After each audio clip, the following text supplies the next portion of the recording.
하나님 말씀 같이 보실까요? 시편입니다. 요즘 시편 묵상하고 있죠?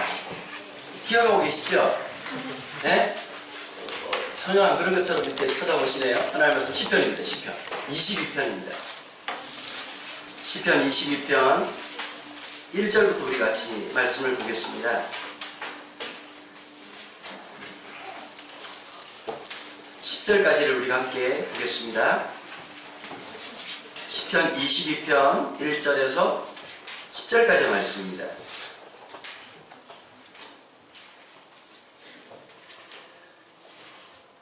제가 먼저 1절을 읽을게요. 내 하나님이여, 내 하나님이여, 어찌 나를 버리셨나이까? 어찌 나를 멀리하여 돕지 아니하시오며 내 신음소리를 듣지 아니하시나이까? 내 하나님이여, 내가 낮에도 부르짖고 밤에도 잠잠하지 아니하구나. 응답하지 아니하시나이다. 이스라엘의 찬송 중에 계시는 주여, 주는 거룩하십니다. 우리 조상들이 주께 의뢰하고 의뢰하였으므로 그를 거두셨나이다. 그들이 주께 부르짖어 구원을 얻고 주께 의뢰하여 수치를 당하지 아니하였나이다. 나는 원래 사람의 안과 사람의 비방거리요 백성의 조롱거리이다. 나를 보는 자는 다 나를 비웃으며 입술을 삐죽거리고 머리를 흔들며 말하되 그가 여호와께 택하니 구원하실 걸 그를 기뻐하시니 그것이 주라나이다. 오직 주께서 나를 모태에서 나오게 하시고 내 어머니의 젖을 먹을 때에 의지하게 하셨나이다. 내가 날 때부터 주께 맡긴 바 되었고 모태에서 나올 때부터 주는 나의 하나님이 되셨나이다. 아멘. 시편 22편은 생각보다는 많이 이렇게 알려져 있는 시편은 아닌데요. 어떻게 이렇게 많이 알려지게 되냐면 반대적으로 이렇게 시편 22편 자체가 파묻히게 된 이유는 23편 때문입니다.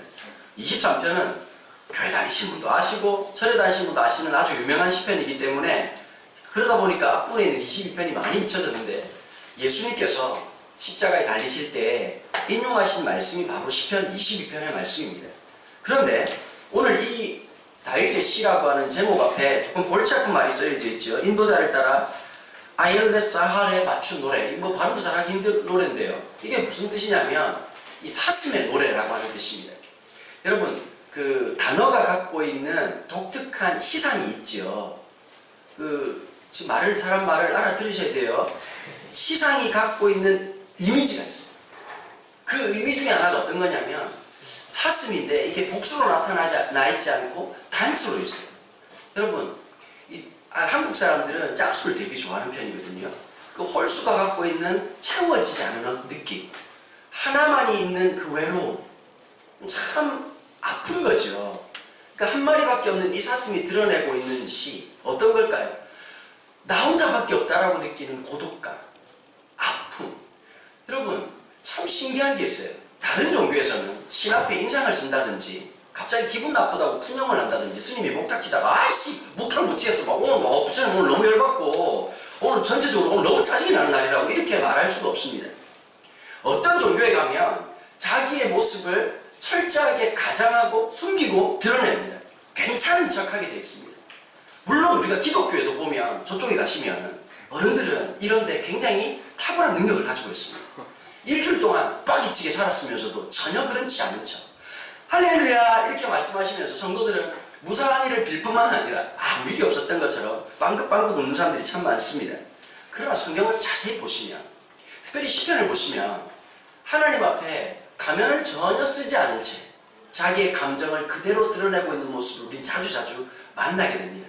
그 대표적인 시가 오늘 시편 22편 되겠습니다. 여러분 예수님을 좀 이해 못할 때가 있어요. 어떨 때가 있느냐, 메시아시고 하나님의 아들이시잖아요. 여러분 좀 센 사람은 어떤 게 있어야 될까요? 세 보여야 되거든요. 전형적으로 가수들 중에서 좀 세 보이는 사람들이 락커들이지 않습니까? 락커가 감기 걸렸다고 마스크를 쓴다.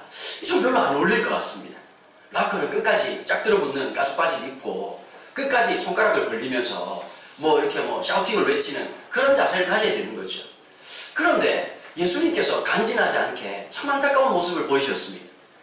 예수님께서 십자가에 잡히시기 전날 밤에 겟세마네 동산에 올라가시면서 상태 안 좋은 베드로에게 이런 말씀을 하셨습니다. 나를 위해서 기도해달라.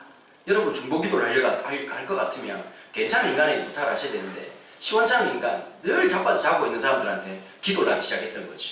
그런데 베드로가 조금만 있자 말자 그냥 잠에 취해가지고 그냥 정신없이 자고 있었습니다.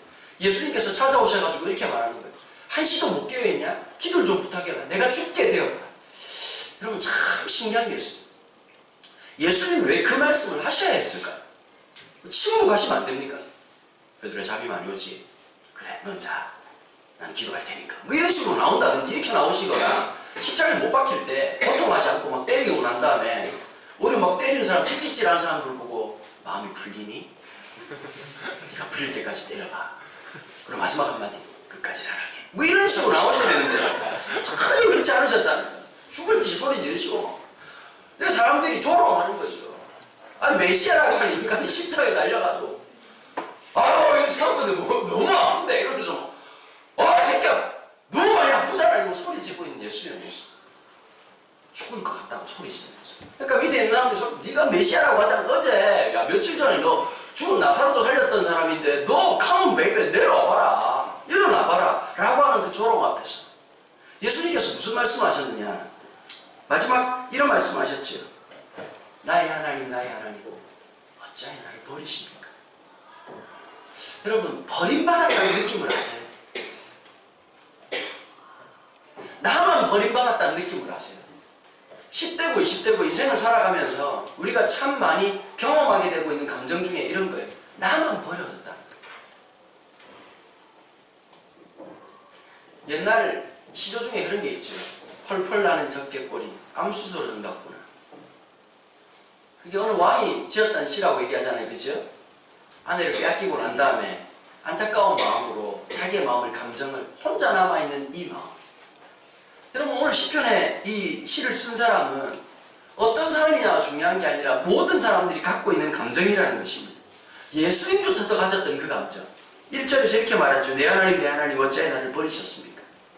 여러분 우리가 하나님 앞에서 인생을 살아가면서 버림받았다는 느낌은 특별하거나 나만이 갖고 있는 느낌이 아니라 아니면 이게 비정상적인 느낌이 아니라 지극히 정상적인 느낌이라는 것을 기억하셔야 됩니다. 그럼 대부분의 사람들은 버림받았다는 게 내가 무슨 잘못을 했거나 내가 무슨 결정적인 죄가 있기 때문이라고 생각할 수 있습니다. 물론 그 죄를 갖고 있는 사람들 모든 사람들이 죄를 갖고 있으니까 예외일 수 없겠죠. 그러나 기억이 될 것은 이 버려졌다라고 하는 느낌은 굉장히 일반적이고 공통적인 느낌이라는 거예요. 내가 어떤 잘못 때문에 만들어진 것이 아니라 인간이 갖고 있는 모든 보편적인 그런 느낌이라는 거죠. 예수님도 느꼈던 그 마음, 버려졌다는 거. 왜 나는 이렇게 외로울 수밖에 없지? 나는 왜 이렇게 잘 안 될까? 여러분 이걸 아셔야 돼요. 군중 속에서도 고독을 느낄 수 있어요. 왜 여러분들 때 친구 만나는 게 좋으냐면 잠시라도 이 고통이나 외로움을, 근본적인 외로움을 잊을 수 있는 시간이기 때문에 친구들하고 지내는 게 훨씬 좋거든요. 언제가 제일 무서우세요? 친구들하고 막 놀다가 집에 가야 된다는 거 누구나 알잖아요. 아는데 마치 암묵적으로 이렇게 하는 거 있잖아요. 야, 안 갔으면 좋겠다. 그냥 계속 있었으면 좋겠다. 마치 말꼬리 물듯이 계속 꼬리 단어 연결하듯이 계속 얘기하면서 있지만 막차 시간은 점점 다가오고 집으로 가야 된다는 엄마는 계속 전화 오고 씻는 것도 한 번, 두 번이지 집으로 돌아가야 되는 그 길목 모퉁이 길 딱 도는 그 순간에 느껴지는 그 좌절감 또 내가 돌아가야 되는 그 외로움들 그 아픈 좌절 그런 모든 것들을 누구나 안고 있다는 것입니다. 여러분 그걸 외면한다고 없어지는 게 아닙니다. 누구에게나 있습니다. 그리고 중요한 건 어떤 건지 아세요?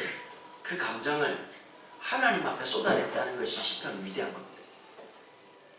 대부분은 그 감정을 삼킵니다. 물을 삼키듯이 삼켜버립니다. 그러나 신앙이란 그 외로움, 그 아픔, 그 고독, 그 고립의 그 모든 것을 하나님 앞에 쏟아냈다는 것입니다. 시편이 될 수 있는 이유는 바로 거기에 있습니다. 오히려 이렇게 말하고 있죠.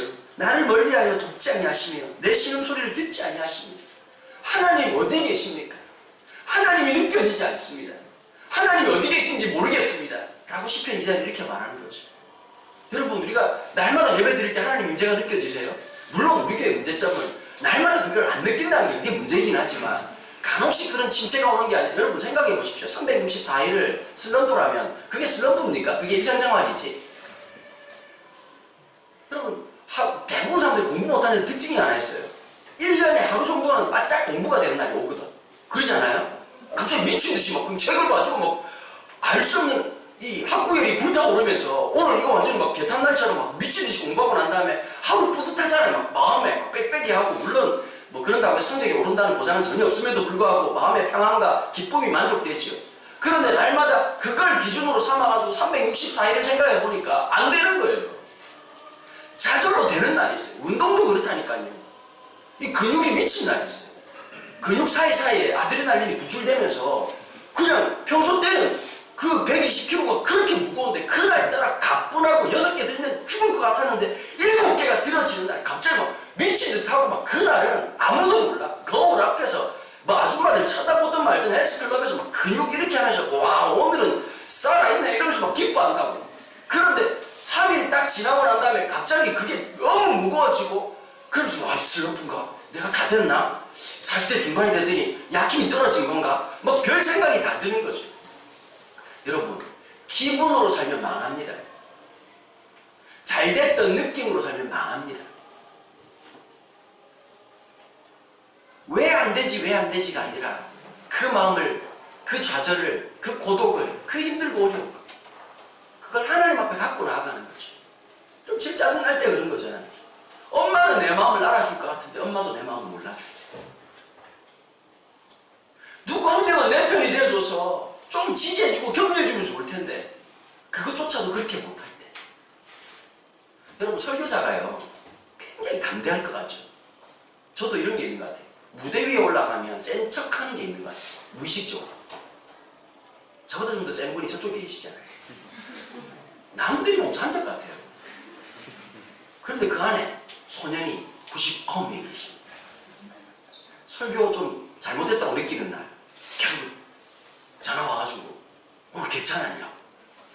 오늘 내가 좀 이렇게 딴 데로 샌 것 같다고. 이 참 소년 같은 마음이 있죠. 어렵고 힘들어요. 제일 힘들 때 위로받고 싶거든요. 그게 아내이든 자식이든 누군가에게. 제가 여러분들이 써줬던 롤링페이퍼를 식탁에다가 넣어놓고는 갖고 보는 거예요. 아 우리 교회 애들이 설교를 듣고는 있었구나. 야 우리 애들이 정말 내 전기를 빨아먹는다는 이 이상한 그 공동체를 만들어 놓고 날 힘들게 만든 게 아니라 가끔씩 감사하는 마음도 있었구나. 보면서 보고 아침에 묵상하고 난 다음에 그걸 읽으면서 이건 진실일 거야. 이 활자가 만들어 놓은 건 진실일 거야. 얘들이 전사님이 똑바로 쓰라고 해가지고 받아 쓴 건 아닐 거야. 이러면서 읽고 있거든요. 위로받고 격려받고 싶을 때가 있어요. 근데 진짜 힘들 때가 있어요. 아내한테 위로받고 싶어서 늘 그런 건 아니지만 여보 오늘 설교가 어땠어? 여러분 사람이 그럴 때가 있잖아요. 평가를 원하는 게 아니라 격려를 원해서 던지는 질문을 할 때가 있잖아요. 남학생들 잘 들으셔야 돼요. 남자들.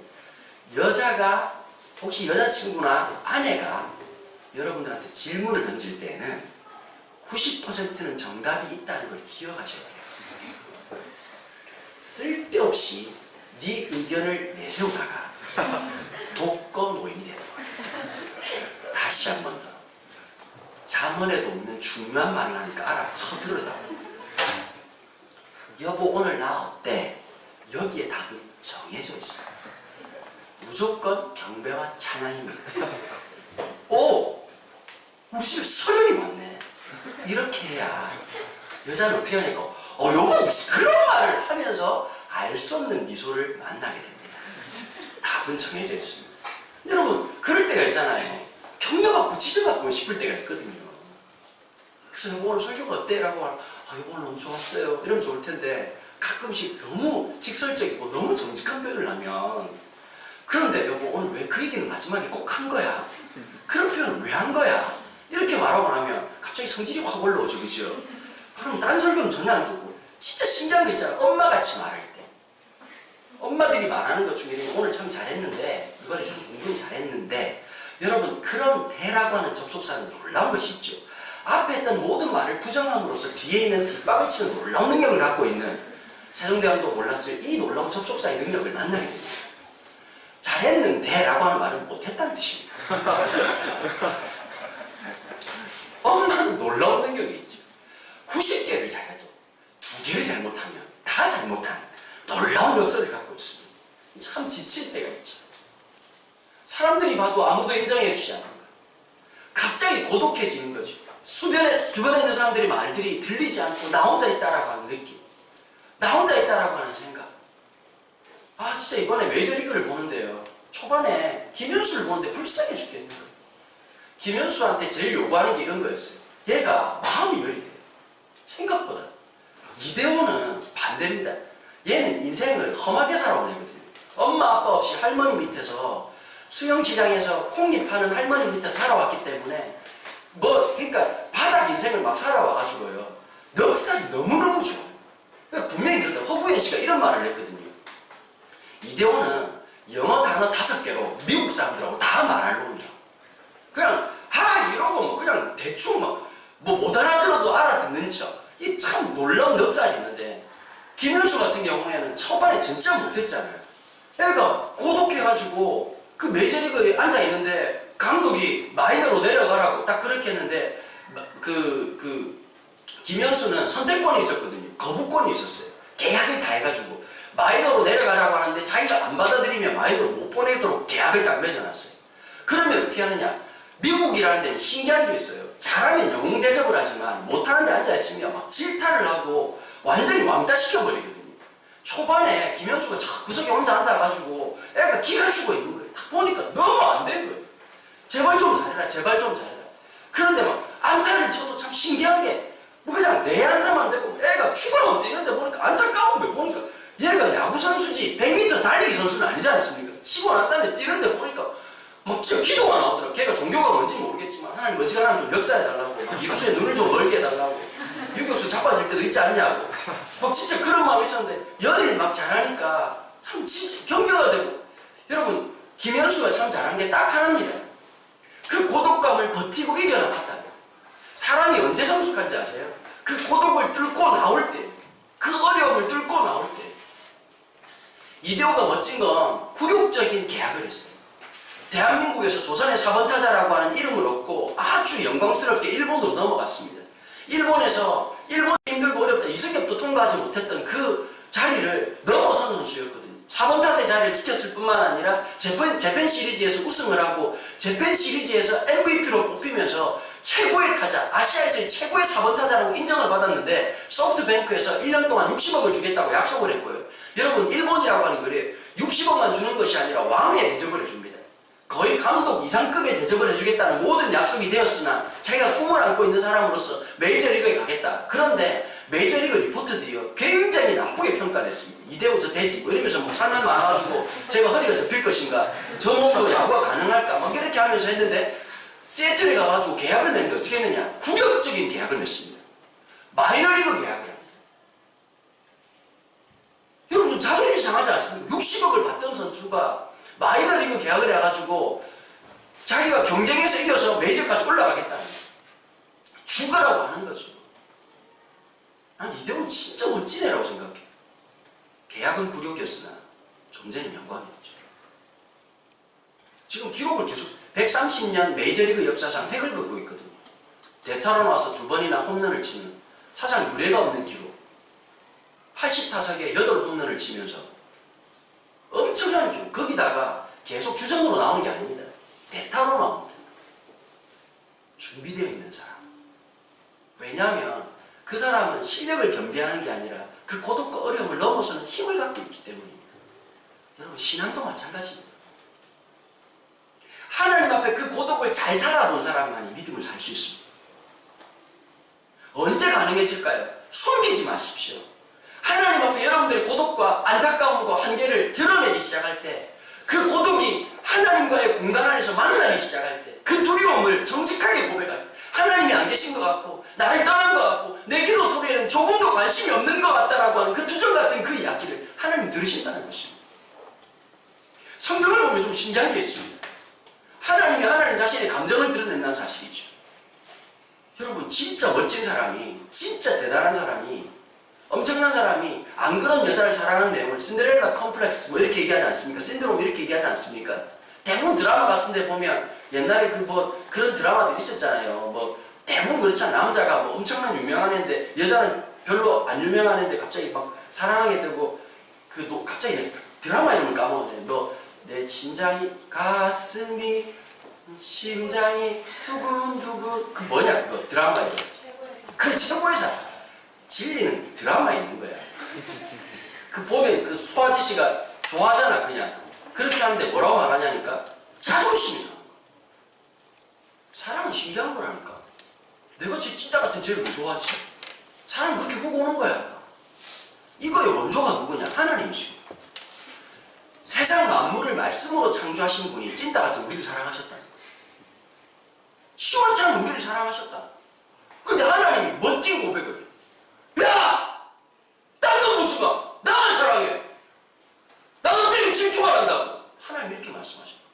나는 질투하는 하나님.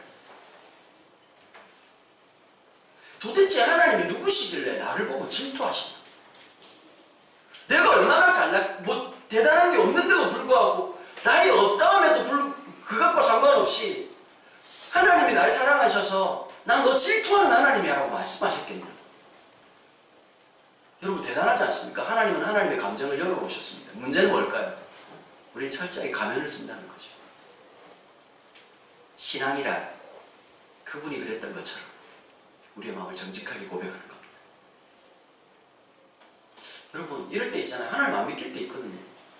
하나님 안 믿겨요 라고 말하는 게 정직한 거예요. 신앙의 날마다 입구가 뭔지 아세요? 신앙의 첫 번째 관문은 불신입니다. 하나님이 없다고 느껴지는 거. 당연하죠. 여러분들 대부분 다 어릴 때부터 교회 다니셨잖아요. 눈 떠보니까 이미 기독교였고. 에? 자아라고 하는 게 생기고 살아가면서 여러분 하나님 믿기세요? 그건 하나님의 놀라운 역사입니다. 여러분 대학교 다니면서 하나님의 임재가 날마다 나타나고 쉬는 시간마다 나는 여호와라 여호와라 아들아 따라 두려워하지 마라 10분 동안 임재를 하기로 약속했다. 이 커피 사이사이 난 임재할 것이며 따라 두려워하지 마라. 이번 시험 문제 내가 다 가르쳐주면 하나님 그렇게 역사하실까요? 전혀 그렇지 않습니다. 너무 지치고 힘들 때 있습니다. 중요한 건 신앙이 여러분 이렇게 배우시면 돼요. 하나님 앞에 정직하게 고백하는 거. 그게 기차간이든 지하철이든 버스든 길거리든 묵혀두지 마시고 하나님 앞에 내 마음을 고백하는 거. 제가 기도 제일 많이 할 때가요. 언제냐면 운동할 때입니다. 그래서 운동할 때 누가 말 거는 거 되게 싫어합니다. 저희 전사님 진짜 배를 같은 우리 헬스클럽 다니고 있는 그 회원이거든요. 와 우리 전사님 진짜 운동 열심히 하죠. 내가 여자 중에서 갑인 것 같아. 얘들아 운동을 배우려면 전사님한테 저분이 걸어다니는 혹시 전도사님 걸어다니는 거 못 봤지? 너네들 교회에서 보면 신기한 게 있다. 전도사님은 날마다 뛴다. 탁탁탁탁탁탁 뛰셔. 어디 이렇게 걸어다니시는 게 없어. 운동도 얼마나 열심히 하는지 몰라. 이 전사님 저한테 배려해주는 게 있거든요. 보통 보면 교인들끼리 목사님 이럴 수 있잖아. 근데 잠시 이렇게 슬쩍 스쳐지나. 왜냐면 내가 운동할 때 누가 말 걸 거를 별로 안 좋아하거든. 그때 단순한 기도가 진짜 많이 나오는 거야. 하나님 앞에 내 마음을 쏟아놓는 거. 내 감정을 쏟아놓는 거. 내 생각을 쏟아놓는 거. 하나님 참 마음이 두려워요. 제가 차를 샀습니다. 방송 들으신 분들 제가 쓰레기는 아니고 차를 사게 된 이유가 있죠. 차가 돈을 얼마나 많이 집어먹고 중고차를 사가지고 얘가 400만 원을 받으셨거든요. 또 차가 이번에 모르는데 차가 전 차랑 대화를 해요. 차 밑에서 차가 움직일 때마다 갑자기 80대 노인 같은 소리가 나는 거예요. 뭐라면서 막 너 왜 그러니 그랬더니 돈 낼 때가 됐다 이러면서 이제 돈이 너무 많이 들어가는 거예요. 제가 차를 새로 샀어요. 보통 남자가 차 사면 기분이 되게 좋아야 돼. 난 엄청 좋을 줄 알았거든. 차 안에서 한 달 동안 침낭으로 잘라고 그렇게 생각했거든요. 차에다 뭐 온마음 경배하고 막 그냥 기뻐하고 막 이럴 줄 알았는데 마음이 되게 복잡한 거예요. 차가 나왔어요. 근데 알 수 없는 감정이 막 생기는 거예요. 어떤 감정이었냐면 저도 이해가 안 되는 감정이에요. 별로 안 기쁜 거예요. 그리고 한켠에서 마음이 너무 어두워지는 거예요. 물론 36개월 노예 계약이 맺었다는 이 놀라운 사실도 있지만 한 달 한 달 갚아야 된다는 현실적 무게도 있지만 알 수 없는 감정이 돼요. 아내한테도 표현을 잘 못하겠어요. 제 안에는 두려움도 있고요. 내가 이런 차를 몰아도 되나? 라는 생각도 있고 여러 가지 이런저런 복합적인 마음들이 굉장히 많더라고요. 무력한 거예요. 내가 왜 감정이 이렇지? 내 마음이 왜 이런 거지? 왜 이렇게 찝찝하지? 할 수가 없겠더라고. 복잡단안한 게. 그러다 보니까 갑자기 자네가 막 활동을 하면서 막 분석을 하기 시작하더라고. 아마 이 36개월 동안 계약을 맺으면서 한 달 한 달 어떻게 채워나갈 것인지, 빵꾸 안 내고 열심히 이 할부를 다 갚을 수 있을까? 이런 부담이 있을 거예요. 뿐만 아니라 갑자기 깡통차를 몰다가 좋은 차를 몰기 시작하니까요. 차가 복잡해요. 뭐가 이렇게 많고, 자꾸 이 차에 여자가 한 분 계시는데 자꾸 말을 해요. 뭐 여기는 경기도입니다. 뭐라고 갑자기 수원시입니다. 수원 화성에 있는 수원시. 계속 말을 해가지고 짜증이 나요. 오늘 놀라운 사실은 우리 시어머니가 얘기하더라고요. 여보, 이 여자가 혀가 좀 짧은 것 같다고. 자세히 들으면 혀가 좀 짧더라고요. 과속 방지턱이 있습니다. 이러면서 갑자기 혀가 짧더라고요. 보니까. 좀 싼 아나운서를 썼던 것 같아요. 보니까. 정말 불안한, 마음속에 불안이 능숙 이렇게 멈칫멈칫 오는 거예요. 그때 했던 게 뭐냐면 하나님 앞에 고백을 드렸어요. 하나님, 내 감정을 잘 모르겠다. 내 마음이 왜 이런지 모르겠다. 여러분 10대 때만 그런 거 아니거든요. 갑자기 짜증날 때 있잖아요. 이유 없이. 진짜 화나죠. 왜 이러지 근데 더 짜증나죠. 그렇게 하고 있는데 옆에 와가지고 더 짜증나게 만든 인간이 한두 꼭 있죠. 놀랍지 않습니까? 그러면 진짜 빡치고 힘들거든요. 너무 힘들어요. 중요한 게 이런 거예요. 내 감정을 하나님 앞에 쏟아부으면 받아주시거든요.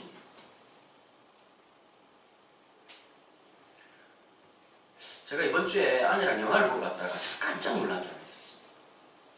제가 영화를 보는 걸 좀 무서워하거든요. 좀 부끄러운 고백인데 제가 공황장애가 있어요. 영화관 안에서 공황장애가 있어요. 미칠 것 같아요. 숨이 조여들고요. 그래서 저는 영화를 보다가 꼭 두세 번씩 밖으로 나가야 돼요. 제가 느낀 게 왜냐면 영화를 보다가 어느 순간이 딱 그렇게 되냐면요. 갈등이 생겨요. 숨이 막 안 쉬어져요. 그럼 아내가 제 손을 꼭 잡아주거든요. 영화를 같이 보는데 영화 보다가 눈물이 났어요. 그거 좀 힘든 순간도 있었지만 곧 지나고 난 다음에 그 개춘할망이라는 그 영화를 보면서 그 할머니가 그 여자한테 이런 말을 하거든요. 인생이 참 힘들지만 내 편 한 명만 있으면 힘든 인생 잘만해. 내가 네 편 해줄게. 갑자기 하나님 위로처럼 느껴지는 거예요. 여러분 인생 살다가 내가 마음이 힘들고 어렵고 복잡하고 그 감정이 창피하고 쪽팔릴 때 있잖아요. 누구한테도 말 못할 때 있다. 또 우리 신앙 이자를 만나면 하나님에 대한 이 확신이 있는 거예요. 그 어떤 감정이라도 받아주시는 거예요. 그 어떤 마음이라도 이해해 주시는 영원한 내 편. 어떤 죄를 지었더라도 그분 앞에 나아가기만 하면 용서해 주시고, 내가 존재감이 없고 난 아무것도 안 느끼는 아니라고 하는 그 순간에도, 내 자아가 완전히 쪼그라들고 아무것도 아니라고 느끼는 그 순간에도 그분께 나아가기만 하면 받아진다라고 하는 놀라운 믿음. 여러분 그것을 인식하기 시작할 때 언제 시작될까요? 그 감정을 주님 앞에 충분히 쏟고 나면 하나님을 보기 시작합니다. 1절, 2절이 쏟아붓는 내용이라면 3절은 드디어 하나님 인식하는 내용이죠. 제가 2절, 3절 한번 읽어볼게요. 내 하나님은 내가 낮에도 부르짖고 밤에도 잠잠하지 않으나 응답하지 않냐. 여러분 이 사람은 한 가지가 정확했어요. 하나님 앞에 그 감정을 낮이고 밤이고 쏟아냈다. 여러분 그 시간을 가지셔야 돼요. 그 시간을 가지셔야 돼요. 수많은 믿음의 선배들이요, 살아가면서 초지일관 잃지 않으려고 애썼던 게 있습니다. 24시간 주님을 생각하는 겁니다. 참 쉽지 않죠. 그죠? 그러나 온전히 그 시간만 되면, 그래서 있잖아요, 고대 이 중세 수도원들 보면 계속 종을 쳤던 이유가 뭔지 아세요? 몇시인지 알려주는 게 아니라 또 주님을 생각하는 시간임을 다시 알려주는 의식이 종을 칩니다. 침묵하고 그 자리에 머무르는 거예요. 예수원이라는 데가 있는데요, 강원도 태백에 가시면 꼭 한번 한 2박 3일 다녀오시기를 강추합니다. 20대 끝나기 전에 꼭 한번 다녀오십시오. 그 예수원에 가면 독특한 게 있어요. 먹고 자는 거 다 공짜입니다. 가서 미리 연락만 하고 이제 딱 하면. 그런데 식사를 할 때 다 같이 하는 식사를 하거든요. 밥을 나눠주고 밥을 먼저 먹어요. 식사 기도를 하고 먹잖아요, 보통은. 거기 좀 독특해. 일단 밥 먹다가 갑자기 종을 쳐. 그 진짜 애매한 상황이다. 이 뭐 씻고 있는 데 있잖아. 아밀라제 말타제 다 나온 상황에서 갑자기 또 기도를 하는 거예요. 그 다음에 정해진 기도 시간들이 있어. 종을 치거든.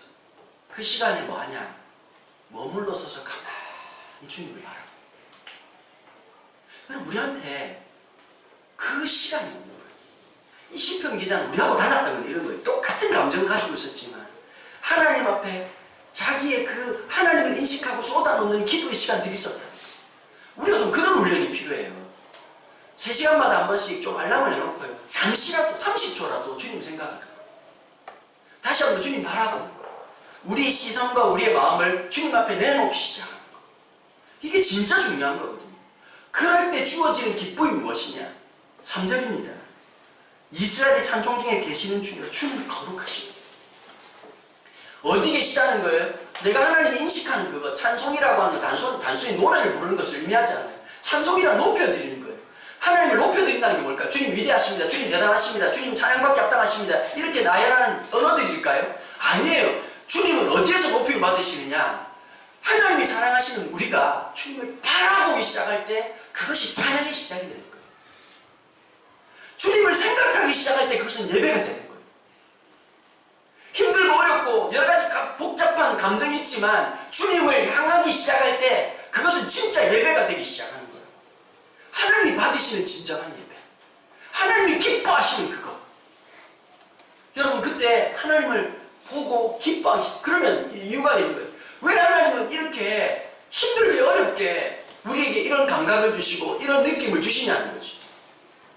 여러분 쉽게 얻어지는 것은 귀하게 여겨지지 않습니다. 인생에 진짜 중요한 것은 쉽게 얻어지지 않습니다. 그 주님 말씀하셨죠. 구하고 찾고 두드려라. 여러분 신앙은 쉽게 되는 것이 아닙니다. 인생에 구함이 있어야 됩니다. 찾음이 있어야 됩니다. 두드림이 있어야 됩니다. 그게 신앙이거든요. 날마다 제가 참 좋아하는 신앙의 위인 중에 많은 분들이 계시는데요. 제 인생에 제가 만났던 가장 큰 위인은 저희 할아버지였습니다. 제 할아버지가 91세까지 장수하셨습니다. 저희 집안은 특징이 하나 있어요. 단명하든지 장수하든지 둘 중에 하나입니다. 전략적으로 40대 50대를 잘 넘겨야 됩니다. 자, 그래서 그런지 제 건강에 대해서 굉장히 예민하고 민감한 편입니다. 많은 사람들이 저한테 이런 얘기를 해요. 목사님 피곤하실 텐데 비타민도 좀 드시라고 아침마다 한 주먹씩 처먹고 있습니다. 몸에 좋다는 거 다 먹습니다. 인삼, 산삼 다 먹고 있습니다. 물론 산삼 먹은 적이 없지만 하여튼 뭐 그런데 저희 할아버지가 제가 보니까 우리 손주들 중에서 제가 할아버지를 제일 많이 닮았대요. 말하는 스타일이나 저희 할아버지가 정말 좀 멋진 분이셨거든요. 농담도 기가 막히게 하시고 막 풍류를 아는 스타일. 전형적 그 한량. 딱 보면 알잖아요, 느낌. 내가 예전에 대학교 1학년 때였어요. 할아버지하고 이렇게 길이 탁 가는데 해운대 옆에 송정이 제 고향이니까 어떤 할머니 한 분이 탁 지나가셨어요. 인사를 하시더라고. 할아버지 안녕하세요. 인사를 하더라고요. 경상도에서는 할아버지라고 안 하고 할배라고 하거든요. 할배가 누군데요? 그랬더니 한국말이 기생 이러는 거 갑자기. 그래서 내가 그때 정직했지. 할아버지가 스펙타클한 인생을 사셨구나. 주님을 만나기 전 40살 때 예수님을 인격적으로 만나는데 우리 할머니 들은 얘기 이런 거예요. 술을 그렇게 많이 드셨대요. 단지가 7개가 있었는데 술로 가득가득 차셔가지고 말술 드신 거예요.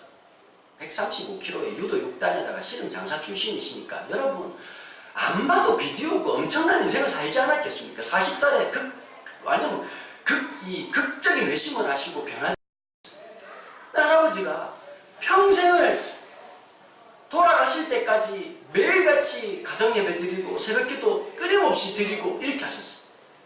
연세가 89세 때 백내장이 너무 심해가지고 앞을 못 보셨거든요. 앞을 못 보시는데 90년도로 생각해요. 고신대 신학과를 딱 들어가는데 미치겠는 거예요. 내가 생각한 신학과가 아닌 거예요. 분명히 하나님이 감동을 주셨걸라. 은혜를 얼마나 주셨으면 얘들 생각을 해. 19살에 제정신이고서야 어떻게 신학과를 들어가겠냐. 19살에 하나님이 막 역사하시고 막 낮으로 밤으로 감동 주시고 막 기도하면 빵빵 터지고 막 은혜가 막 임하고 막 다이렉트로 막 임하고 때리고 그냥 심장 때리고 난리가 나가지고 고신대 신학과를 딱 들어갔어. 그 감동을 잊을 수가 없었어. 딱 들어갔는데 들어가면서도 실망이야. 첫 번째 제일 마음에 안 들었던 게 뭔지 아니? 동기들이 하나같이 마음에 안 들어. 너무 촌스럽고 수순이야의 어떤 느낌. 한 명 보니까 나는 중공군 포로인 줄 알았어. 거의 다 상상을 할 수 없는 저런 옷을 어디서 감히 구할 수 있을까 싶은 그런 옷을 입지 않나. 성경책인지 벽돌인지 알 수 없는 이 책을 가슴에 끼고 나는 목사들인 줄 알았어. 전부 헤르만 헤세의 수레바퀴 안에서 그 수도원에 들어온 듯한 느낌 속에서 딱 있는데 너무 숨 막히고 죽을 것 같은 거예요. 신학학생들이 8시간 등교를 하는 거예요. 대학교에 8시까지 오는 경우가 어디 있습니까? 8시 와가지고 예배를 드리는데 무반주로 찬송을 불러. 남자 400명이. 나는 귀신 튀어나온 줄 알았어. 그 주로 이제 고신에서는 이런 노래 많이 해. 신자 되기 원합니다. 남자가 있잖아. 사부로 진심으로 이러면 그 소름이 끼친다니까. 탈출하고 싶어. 그때부터 내가 보니까 공황장애 생겼더라고. 아니 만나서 대화를 해도 나는 신학을 공부하러 온 대학생인데 졸지 신학생이 된 거예요. 못 견디게 또 하나가 스타일이 안 맞아요. 내가 봐도 걔들은 목사에 최적합하는 성향과 기질과 자세와 패션도 모든 걸 다 갖추는 거야. 난 아닌 거야. 그러니까 이게 신기하잖아요. 확신이 있어서 봤는데 아닐 것 같은 그 느낌. 그 한 학기 동안 그래서 제가요 MT가 왔어요. 학생들 사이에서 내가 누군지가 되게 궁금했다. 그때부터 선배들한테 되게 불려다니면서 혼돈하고 그랬었어요. 청바지 인티 입고 갔는데 너 왜 이렇게 튀게 입고 다니냐. 내가 볼 땐 너의 그 존재 자체가 정말 안타까운 건데 어디다 갖다 대고 그런 소리를 할까 마음이 들었지만 이렇게 말하면 죽을 수도 있겠다는 생각이 들어가지고 저희 집안이요 먹는 데 인생을 소비하지 않고 입는 데 인생을 소비하는 진짜 여러분 저는 저희 아버지 옷에 10분의 1밖에 없습니다. 아버지가 남기신 것은 믿음과 옷밖에 없습니다. 진짜 설명을 잘 못하겠네요. 그런데요 한 학기가 다 끝나고 있는데 그때부터 청소년사를 시작했거든요. 19살 때부터 캠프를 하는데 미친듯이 사역을 하다가 보는데 선배하고 결국은 그 감정이 쌓여가지고 캠프 3박 4일 마지막 날 셋째 날 밤에 터져버려요. 그 선배가 너무 지나치게 인격 모독하는 얘기를 쌍욕을 하면서 신학생이 쌍욕을 하면서 너 같은 새끼는 필요가 없다고 더 놀라운 사실 그렇게 말한 분은 신학을 안 하시고 교회도 안 다니세요. 어쨌든 그런 상황이었는데 여러분 갑자기 내 인생을 어디로 살아야 될지 모르겠다. 나는 이제 신학을 못하겠다라고 하는 생각이 1학년 1학기 때 갑자기 들었는데 어디로 가야 될지도 모르겠고 이 마음을 부모님한테도 말 못하겠고 그런데 참 신기한 게 있어요. 내 발걸음이 어디로 간지 아세요? 할아버지한테 와.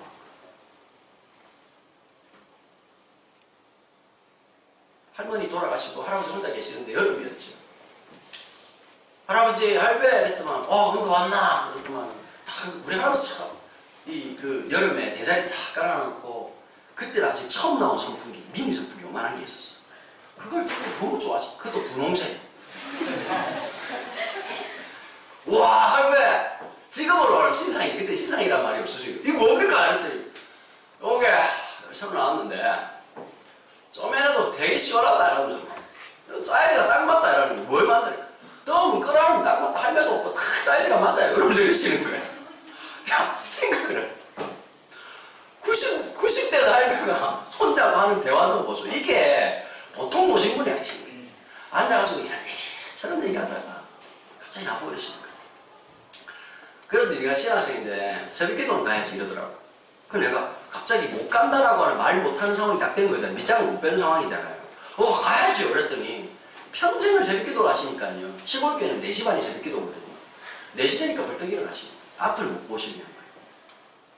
근데 할아버지를 모시고 다 가는데 찬송을 다 외우시고 못 보는 길을 손자 팔을 의지해가지고 시골교회로 가는 그 아침, 지금도 그 새벽, 여러분 여름 새벽에 아침 공기 냄새 아시죠? 잊혀지지가 않아요. 그리고 시골교회 문이 탁 열렸는데요, 수많은 할아버지 할머니들이 그 시간에 기도하십니다. 야, 드디어 세계 타이틀 매치가 하나 열린 거죠. 갓 신학생이 되어 성령의 불을 받고 있는 19살 신학생 대표. 평생 인생 반절은 엉망진창, 반절은 위대한 주의 은혜로 살아왔던 8대의 기도 배틀이 시작된 거예요. 와, 기도를 하는데 50분이 지나니까 할 기도가 없더라. 진짜 열심히 했거든. 생각나는 모든 기도를 다 하고. 근데 할배가 기도를 하는데 몇 시간 하시는 거예요? 3시간 반 하시는 거예요. 나중에는 기도를 어떻게, 여러분 기도하다 힘 빠지면 어떻게, 옆 사람 기도 듣게 돼 있거든. 무슨 말인지 알지? 우리 교인들이 좀 그래요. 금요기도회 하면 기도는 안 하고 내 기도를 듣고 있어요. 진짜 부담스럽다. 근데 할아버지 기도를 하는데 손주들이 그렇게 많은데 날 위해서 기도하시고 거의 30분 넘게 하시고, 그때 뭐라 그럴까요? 내 영혼이 치료받았다 그럴까요? 아, 어떤 한 사람이 날마다 새벽마다 기도해주고 누군가가 있구나. 할아버지 손을 딱 붙잡는데 참 신기하더라고요. 할아버지 너무 존경스러워요. 신앙의 여정을 그렇게 살아오셨다는 게. 우리 할아버지 쉽지 않으셨을 때 1902년도에 태어나가지고 가장 어려운 구한말에 태어나셔서 일제강점기를 다 겪으시고 삶과 죽음의 고비 다 넘기시고 6.25 전쟁 다 지나오시고 그 어렵고 힘든 순간순간을 다 버텨오신 분이신데, 이분이 기도로 살았구나라고 생각하니까 할아버지 팔을 붙드는데 마치 어떤 느낌이냐면 모세의 팔을 붙들었던 아론의 마음이 딱 들더라고요. 할아버지 뭐랬어요? 할아버지 내가 왔다고 오늘 특별히 기도한 거지 그랬더니, 야 임마 매일마다 기도한다. 그럼 할아버지가 그 할아버지가 함께 했던 그 1박 2일 동안요, 귀에다가 극동방송을 계속 24시간 설교가 나오는 방송이거든요. 그 귀에 대고 있는 거예요. 평생 설교를 들으신 분인데, 평생 말씀을 읽었던 분인데, 아니 할아버지 좀 설교 지겹지 않냐 그랬더니 딱 그러더라고. 한마디 해주셨던 그 한마디. 사람이 마지막까지 말씀을 붙들어야 되는 거야. 마지막까지 주님의 은혜로 살아왔는데 마지막에 헛소리 안 하려고 하면 이렇게 사는 거예요. 그때 제가 신앙이 뭔지 알았어요. 사도 바울의 고백이 이래요. 난 이루었다고 생각하지 않습니다. 나는 완성됐다고 생각하지 않습니다.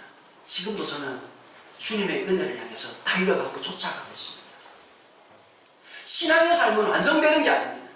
목사가 됐다고 완성되는 것도 아니고, 은혜 오늘 좀 받았다고 내가 완전해진 거 아닙니다. 오늘도 주님 앞에 엎드리고 또 하나님 앞에 구하고 또 하나님 앞에 찾고 또 하나님 앞에서 열리도록 간절히 두드리는 그 자세가 있을 때 신앙을 살아가는 것입니다. 온전한 사람이 아무도 없기 때문에. 여러분 한순간 한순간 느끼지 않습니까? 이번 주에도 제가 느꼈던 것은, 이런 내가 어떻게 사람들 앞에서 설교할 수 있을까? 내 한계를 맞닥뜨리고 그 영화관 안에서 2시간도 못 버티는 그 마음의 어려움들, 갈등이 생기고, 저 진짜 여러분 기도가 많이 필요한 사람이에요. 교인들하고 갈등 생기면 저는 아마 도망갈 사람입니다. 목사님 왜 그러시는 거예요? 목사님 뭘 자꾸 막 그러면 저도 모르게 위축되고 도망가고 싶은 마음이 드는 그런 사람입니다.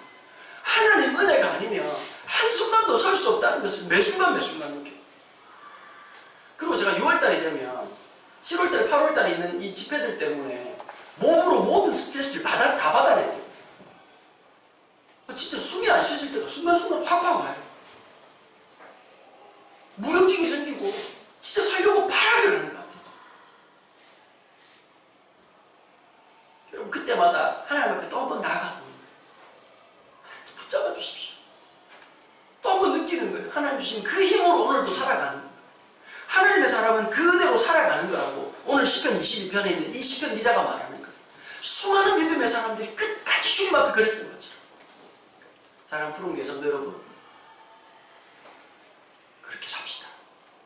얘들아, 멍 때리고 앉아있다가 주일날 아침에 갑자기 주님을 생각하니까 주님도 어색하고 니도 어색하고 정말 이게 죽을 지경이잖아. 그분이 친숙한 사람. 주님만 생각해도 감격이 있고 기쁨이 있는 사람. 얘들아, 진짜 사랑에 빠지면 신기한 게 있다. 그 사람이 좋아하는 걸 하게 돼 있어. 그 사람이 싫어하는 걸 안 하게 돼. 그게 사랑이야. 성경을 잘못 배우면 어떻게 되는지 아니? 이거 해야 되고 이거 하지 말아야 되는 잔소리를 듣는 거야. 주님을 사랑하면 하게 돼 있어. 주님을 사랑하면 하지 않을 수 있는 힘을 주시는 거야. 얘들아, 마음을 잃어버리지만 우리 하나님 진짜 좋은 분이시다. 증명할 수 있다. 나를 사랑하는 것을 보아 그분은 진짜 좋음에 틀림이 없다. 나를 목사로 쓰신 거 보니까 너무너무 자비하시고 하나님의 그 놀라운 사랑이 우리를 붙들고 있다는 거. 내가 어떠함과 상관없이 하나님의 그 신이시라. 시편은 우리와 같은 믿음의 사람들의 노래이고 오늘 우리가 불러야 될 노래이고 우리가 살아가야 될 삶이기 때문에 아름다운 것입니다. 여러분, 이제 6월이 시작됐습니다. 상황이 지지 말고 어려울 때마다 힘들 때마다 그분께 여러분들의 마음을 쏟아놓게 되기를 축복합니다. 시간 같이 한번 기도하실까요? 이렇게 한번 기도했으면 좋겠어요. 하나님, 내 감정을 받으시는 하나님 앞에 내 마음이 어렵고 힘든 것을 쏟아놓습니다. 주님, 그래서 더 친숙해지게 해주시고 더 가까워질 수 있도록 하나님 은혜를 주세요. 같이 한번 이 시간에 여러분들의 감정, 여러분들의 마음을 함께 우리의 언어로 쏟아놓는 기도를 주님께 올려드립시다. 기도하겠습니다. 주님 감사합니다. 주님, 오늘 이 시편 기자의 고백처럼 자기의 마음과 자기의 생각을 온전히 올려드리는 모습을 볼 수 있었습니다. 하나님이 안 느껴진다는 그 말, 쉽지 않은 말이지만 정직하게 올려드렸습니다. 밤낮하나님을 부르셨지만 응답하지 않으신 하나님의 때문에 화가 나고 속상한 그 마음도 올려드렸습니다. 주님을 구하고 찾고 두드리는 그 삶은 결국 그 찬양 가운데 임하시는 주님을 만나는 인생이었습니다. 하나님 단 한 번도 우리를 떠나신 적이 없으시고 단 한 번도 우리를 향해서 눈동자를 돌리신 적이 없음에도 불구하고 나의 무감각하고 나의 억눌리고 나의 어그러져 있는 수많은 이 죄성들 때문에 하나님 제대로 인식하지 못할 때가 너무너무 많습니다.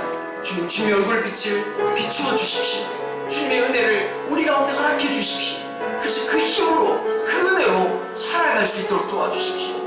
하나님 너무 감사합니다. 내 마음에 있는 억눌려있던 그 수많은 감정들, 때론 부모님도 내 마음을 다 받아내지 못하고 좋은 친구들도 내 마음을 다 이해하지 못하지만 내 마음을 이해하지 못하는 것이 없으시고 내 마음을 받아내지 못하는 것이 없으시고 그 좋으신 아버지, 나를 그렇게 사랑하시고 연약함에도 불구하고 사랑받을 만한 이유가 없음에도 불구하고 만물을 말씀으로 창조하신 창조주께서 나를 그렇게 사랑하시고 실토에까지 사랑하신 그 놀라운 사랑이 내 삶에 있다는 것, 바로 이것이 내가 살아가야 될 삶의 이유이고 내 소망의 근원이고 나의 기쁨의 모든 것임을 주님 앞에 고백합니다. 주님 앞에서는 내 마음의 감정이 받아지지 않는 것이 없다는 것이 너무 감사합니다. 내 마음의 남담함이 받아지지 않는 것이 없다는 것이 너무 감사합니다. 사람들은 내 약점을 이용하고 사람들은 내 약점을 끊임없이 공격하지만 주님 그 내 약점을 주님 받아내시고 보호하시고 품어주시고 함께하시는 그 신실하신 하나님이시라는 그 사실 앞에 또 한 번 더 감격하고 감사합니다. 아버지 하나님, 우리 구름교회 사랑하는 성도들 한 명 한 명, 하나님 우리 모든 학생들 한 명 한 명, 이 자리에 함께 모든 한 사람 한 사람들이 하나님 앞에 마음을 잃지 않게 도와주시고 마음과 마음을 만나고 하나님의 감성과 우리의 감성이 만나는 그 힘듦을 경험하는 귀한 은혜가 있도록 도와주옵소서. 주님께 받아졌다는 놀라운 은혜, 주님 앞에 우리의 마음이 용서받고 받아졌고 위로받고 생을 얻는다는 그 놀라운 은혜가 하나님 우리 가운데 있도록 주님이 축복하여 주시옵소서.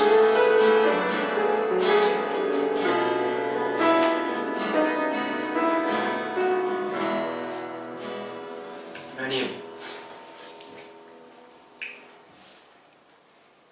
참 좋습니다. 나도 알지 못하는 내 마음에 어둡고 힘들고 지치고 외로운 그 모든 것을 주님께 가지고 나아가기만 하면 받아지지 못하는 것이 없다는 그 사실이 너무 감사합니다. 하나님, 주님께 우리의 감정과 우리의 마음을 정직하게 열어드릴 수 있는 기도가 있게 도와주시고 주님을 인식하는 거룩한 인식이 24시간 순간순간마다 있게 하여 주십시오. 내 마음이 복잡해질 때마다 주님 바라보게 하시고 삶의 순간순간마다 주님 앞에 나아갈 때 주시는 그 놀라운 은혜와 감격과 위로와 새롭게 하심의 은혜가 우리 가운데 있도록 축복하여 주시옵소서. 오늘 자리에 함께한 모든 우리 푸른교회 성도들 한 명 한 명에게 이 놀라운 은혜를 더하여 주시옵소서. 그래서 주님의 임재 앞에 그 임재를 마음껏 살아가는 기쁨을 누리게 하여 주시옵소서.